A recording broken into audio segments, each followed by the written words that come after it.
Everyone's watching the war to figure out where Bitcoin goes next. But the bond market is flashing a signal right now that's far more dangerous for crypto than any missile strike. And almost nobody in this space is paying attention to it. Let me explain what's actually holding markets down and why it matters more than the headlines. So the 10-year US Treasury yield has surged to 4.4%. It's approaching 4.5%, the highest level since July. Now, most people in crypto don't watch bond yields. This is the single most important number in global finance. It sets borrowing costs for everything: mortgages, corporate loans, credit cards, and it sets the tone for every risk asset on the planet, including crypto. When yields rise, it means investors are demanding higher returns to hold government debt. That happens when inflation expectations go up. Right now, oil above $100 is fitting directly into those expectations. So bond investors are repricing the entire rate outlook. And this is the part that matters. Back in late 2025,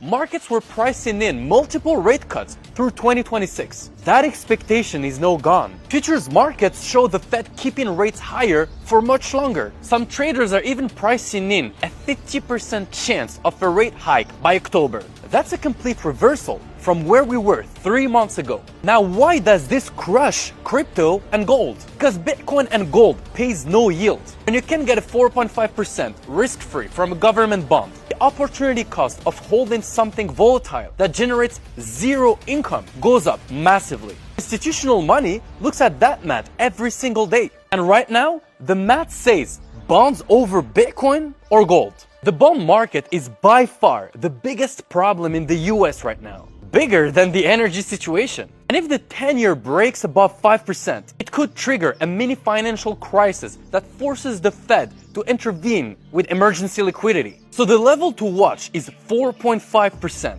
If yields hold below it, markets can stabilize. If they break through, expect more pressure across every risk asset. And if they hit 5%, the entire playbook changes. Because at that point, the Fed will likely be forced to step in. That's the thing with this market right now. Every single day, something shifts. A number moves, a headline drops, and the entire picture changes. So when people ask me where Bitcoin is going, the honest answer is, it depends on what happens next in the bond market more than anything else. And that's a good reason to follow, because I break this down for you every single day in a way you're not gonna find anywhere else.